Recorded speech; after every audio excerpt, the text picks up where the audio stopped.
Mis estimados hermanos en Cristo, qué gusto es poder estar con ustedes una vez más en esa gran aventura de paseo a través de la palabra de Dios. Qué bendición, qué privilegio tener las mismísimas palabras del mismísimo Dios, creador del universo. Qué maravilla es. Por eso estamos diciendo la maravilla de la palabra.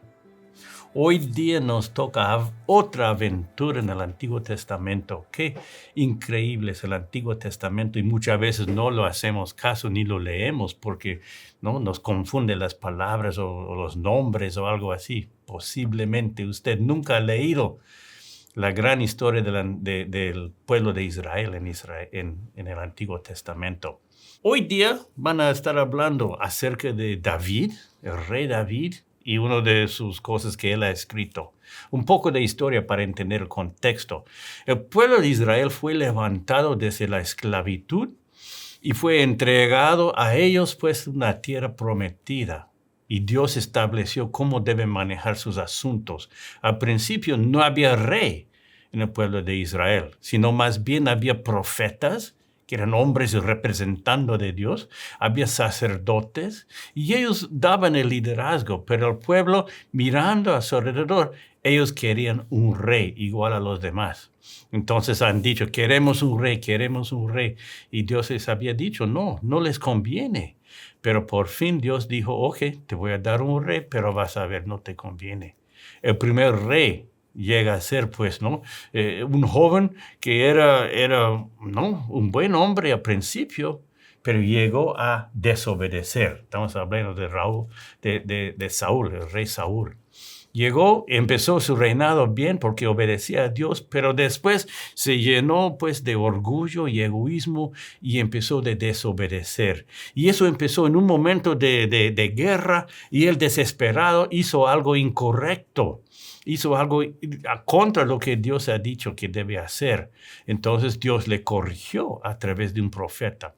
Y Saúl, en vez de recibir esa corrección y seguir adelante, se puso más orgulloso todavía, más rebelde todavía, y quedó como un rey horrible. Y al fin y al cabo Dios le tenía que sacar a la fuerza del reinado. Empezó bien, pero derrotado terminó. Después de un tiempo, entra más bien un rey que, según las escrituras, ¿no? Dice lo siguiente: David era un hombre según el corazón de Dios. Dios levantó pues a rey David. Y no era porque era un hombre de estatura, de todo bueno y todo eso, sino que era un pobre. Era un niño pequeño cuando Dios le eligió. Era el menor de sus hermanos, pero Dios le eligió porque su corazón estaba bien.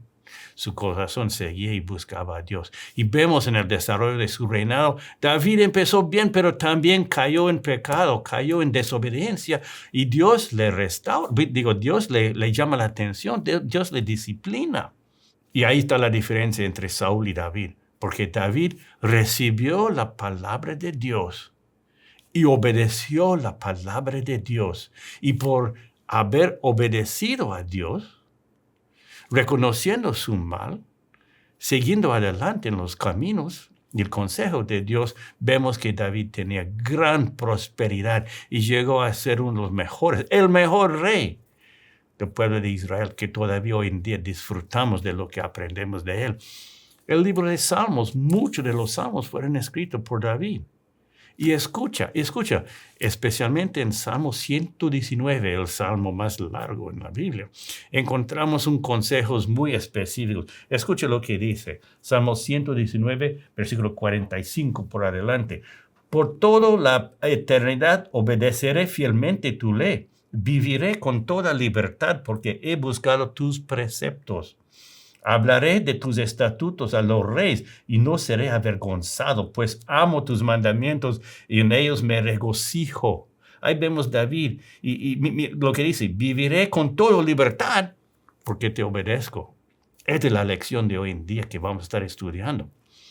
Él obedeció y por eso vivió en libertad de ahí en adelante. La Biblia, la palabra de Dios, una de las maravillas de la palabra de Dios es que cuando obedecemos la palabra de Dios, vivimos en libertad. libertad del pecado, libertad del egoísmo, libertad de las mismas cadenas de Satanás. Hermano mío, si usted agarra la palabra de Dios y no solo escuchar, no solo estudiar, no solo entender, sino obedecer a la palabra de Dios, vas a sentir las cadenas de Satanás siendo quitadas de tu vida, de tu mente, de tu corazón, de tu alma. Vas a sentir por la primera vez en tu vida una libertad plena de vivir según el plan y el diseño y los consejos de Dios. Por eso les felicito una vez más que estás dedicándote a entender la palabra de Dios. Es una maravilla la palabra de Dios. Es una bendición la palabra de Dios. Entonces, en sus estudios de esta semana les digo que Dios les bendiga ricamente con la preciosura que es su palabra. Que Dios les bendiga. Gracias, hermanos.